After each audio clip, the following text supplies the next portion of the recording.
आइए आइए भैया, अच्छी अच्छी चिड़िया ले जाइए।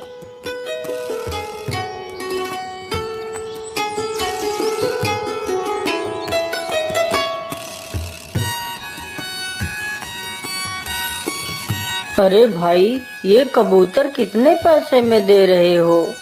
भैया जी, यह कबूतर केवल 50 रुपए का है। नहीं नहीं भाई, 50 रुपए तो बहुत ज्यादा मांग रहे हो। मैं तो इस कबूतर के सिर्फ 30 रुपए दूंगा। क्या करूं, वैसे भी अब जल्दी ही बाजार समाप्त होने वाला है और शाम भी होने वाली है। मैं ऐसा करता हूँ, जल्दी जल्दी से अपनी सारी चिड़िया बेच देता हूँ। अरे भाई, तुम कहाँ खो गए? क्या बात है? अरे कुछ नहीं भाई, ठीक है, तुम इसे 30 रुपए में ही ले लो। वो आदमी जल्दी से 30 रुपए निकाल कर देता है और कबूतर को ले लेता है। वह शिकारी देखते ही देखते कुछ ही देर में अपनी सारी चिड़िया बेच देता है। अरे वाह वाह, आज तो काफी सारे पैसे इकट्ठे हो गए हैं। चलो अब मैं जल्दी से सब्जियां खरीद कर घर वापस चलता हूँ।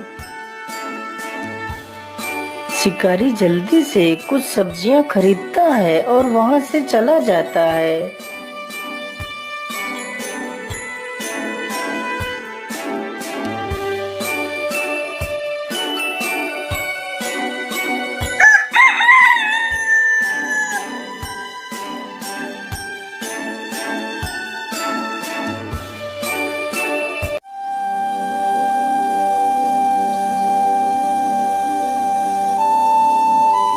अजी, सुबह हो गई है और कितना सोओगे आप? क्या आज आप शिकार पर नहीं जाओगे? हाँ हाँ भाग्यवान, जाता हूँ, अभी जाता हूँ। शिकारी चुपचाप अपना जाल उठाता है और जंगल की तरफ निकल जाता है।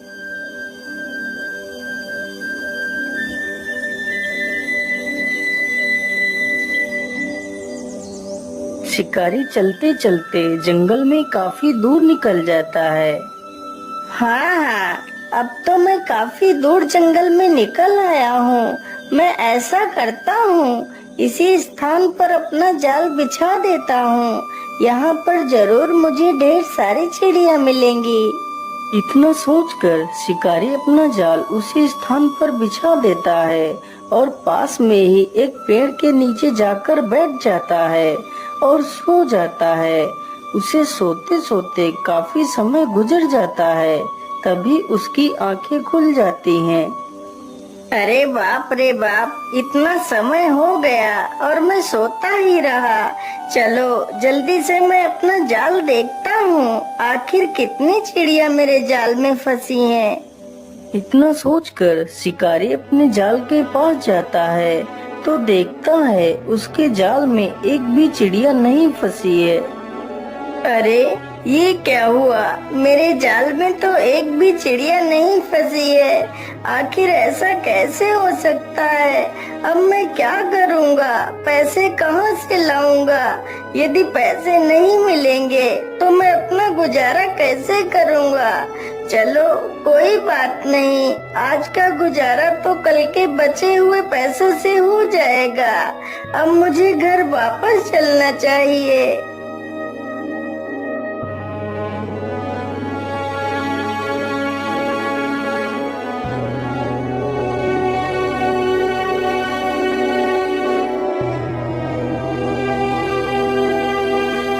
अगली ही सुबह शिकारी जल्दी उठ जाता है और जाल लेकर जंगल की तरफ निकल जाता है। क्या करूं, कल तो मुझे खाली हाथ ही घर लौटना पड़ा था, लेकिन आज मुझे कुछ भी करके चिड़िया तो पकड़नी ही पड़ेगी। लेकिन आज मैं ऐसा करता हूँ, आज अपने जाल को किसी नए स्थान पर लगाता हूँ। ये सब कुछ सोचते हुए शिकारी जंगल में एक नए स्थान पर पहुंचता है। हाँ हाँ, यही स्थान ठीक रहेगा। मैं यहीं पर अपना जाल बिछा देता हूँ। इतना सोचकर शिकारी फिर से अपना जाल बिछा देता है और पेड़ के नीचे जाकर बैठ जाता है। अरे नहीं नहीं, मैं इस बार नहीं सोऊंगा। इस बार मैं अपने जाल पर नजर रखूंगा। आखिर मेरे जाल में चिड़िया क्यों नहीं फंस रही हैं? तभी देखते ही देखते कुछ ही देर में उसके जाल में कई सारी चिड़िया आकर फंस जाती हैं।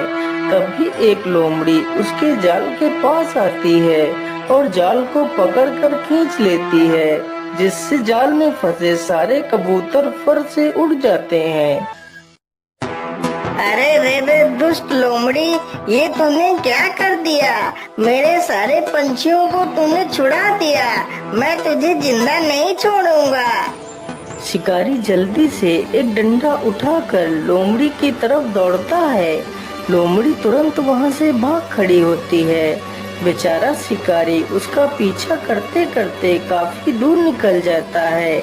लोमड़ी देखते ही देखते जंगल में एक झाड़ी में घुस जाती है।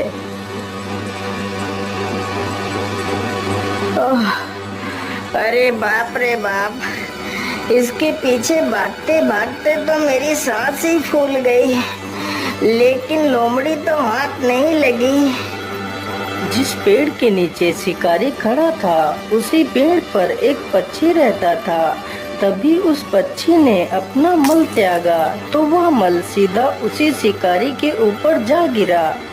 अरे राम राम राम, मैं तो वैसे इतना परेशान हूँ, ऊपर से इस पक्षी ने मेरे ऊपर ही मल कर दिया।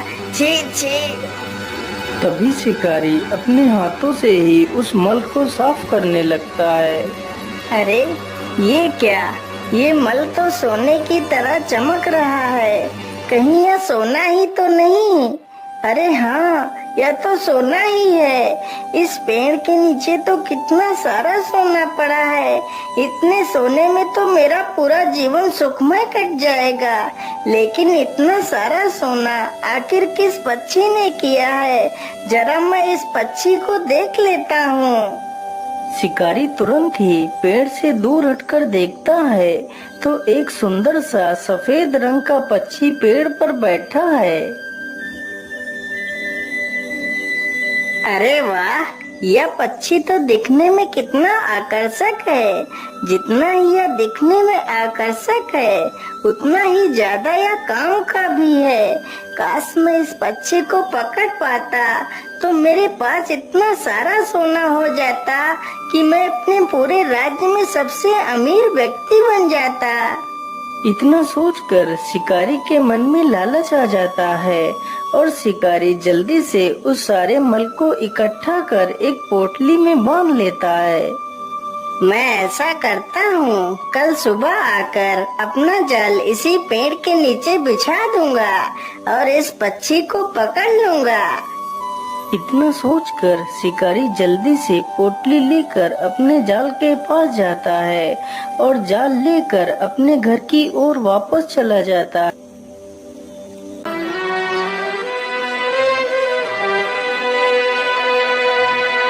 अरे भाग्यवान, तुम कहाँ हो? देखो मैं तुम्हारे लिए क्या लेकर आया हूँ। अरे आप इतना शोर क्यों मचा रहे हो? आखिर ऐसा क्या लेकर आए हो आप? तभी शिकारी उस पोटली को खोल देता है। उसकी पत्नी पोटली में इतना सारा सोना देखकर हैरान रह जाती है। अरे इतना सारा सोना, लेकिन इतना सारा सोना तुम्हें कहाँ से मिला?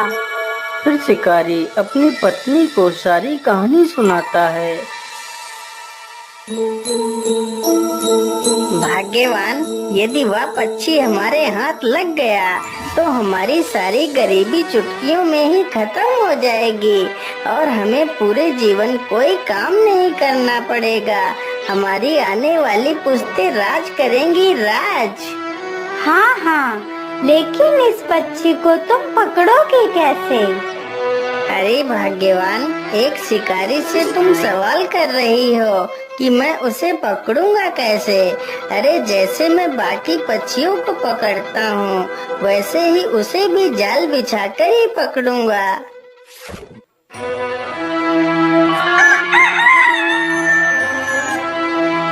अगली सुबह ही शिकारी जाल उठाता है और जंगल की तरफ निकल पड़ता है।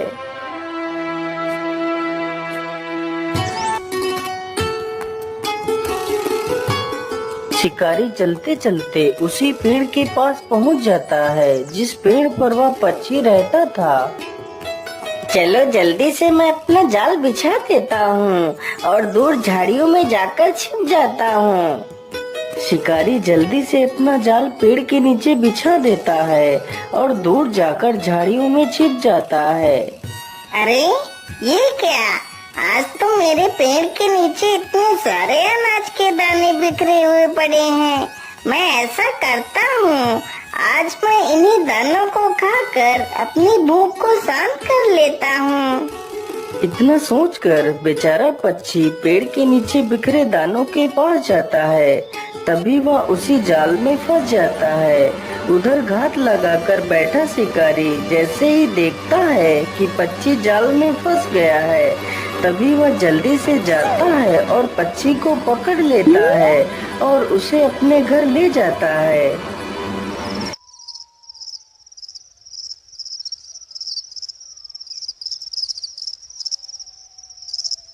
अरे भाग्यवान, देखो देखो, मैं उस पक्षी को पकड़ कर ले आया हूँ। अरे वाह वाह, आपने तो कमाल ही कर दिया। अब तो हम जल्दी ही अमीर हो जाएंगे। लेकिन भाग्यवान, हमने पक्षी को तो पकड़ लिया है, लेकिन मेरे मन में एक डर बैठ गया है। अजी, अब आपके मन में कैसा डर बैठा हुआ है? अरे भाग्यवान, हमने इस सोना देने वाले पक्षी को तो पकड़ लिया है, लेकिन जब कभी इसकी खबर राजा को मिल गई कि मुझे ऐसा कोई विचित्र पक्षी मिला है, तो राजा हम दोनों को फांसी पर ही चढ़ा देगा। अरे हाँ, आप बिल्कुल ठीक कहते हो। हमने इस बारे में तो कभी सोचा ही नहीं। हाँ, अब तुम ही बताओ भाग्यवान, हमें क्या करना चाहिए? अजी, यदि आप मेरी मानो तो आप कल सुबह ही इस पक्षी को लेकर राजा के पास जाओ और इस पक्षी की विशेषता बताकर राजा को सौंप दो। हो सकता है राजा खुश होकर तुम्हें कुछ कीमती इनाम दे दे। हाँ हाँ भाग्यवान, तुम बिल्कुल ठीक कहती हो। मुझे ऐसा ही करना चाहिए। मैं कल सुबह ही इस पक्षी को लेकर राजा के पास जाऊंगा।